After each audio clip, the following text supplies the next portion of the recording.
Okay, so just to recap from the Getting Started guide, we've got the RAM over here, which stores instructions. Those instructions in a proper computer would be in binary, but they're in decimal for ease of understanding. Those instructions are pulled from the RAM into the accumulator, which is the CPU, the processor.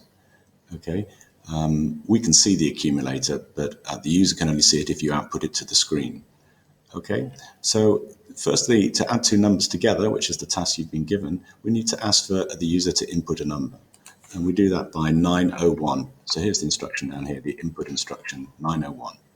Okay, and then to save it or store it into the memory, we use this instruction, 3, and then I want to save it into another memory location. I'll save it down here in 10. So that would be 3, 10. Okay.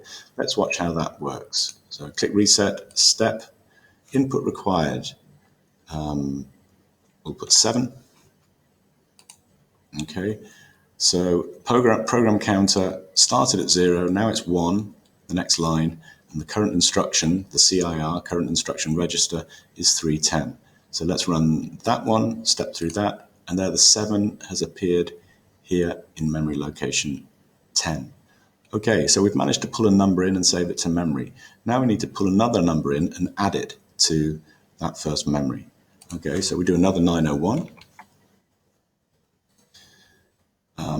And then what instruction comes next? Maybe you could pause the video here and see if you can work that out yourself.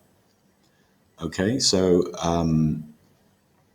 to add, we pull the number, another number into the accumulator here, and we add it by 110. We're going to add it to the number in memory location 10. Okay, so I can just keep running this. I could reset and start again, but I'm just going to keep running this. So, maybe I need to reset. I'm going to reset. Okay, so let's start again. Input a number. I'm going to change that number around this time. The first number is going to be 5. Okay. Save it into memory location 10. There is the 5. Okay. Input another number. This time we'll use a 6. Okay. The 6 has been pulled into the accumulator. We're now going to add it to the 10, to the 5, and the result should be 11, which it is. Now the only thing I've forgotten to output it to the screen, and that would be 902. Okay, so that's how you add two numbers together. Then you can go back to LearnStones and look at the next task, which is to add more than two numbers together, if I remember rightly.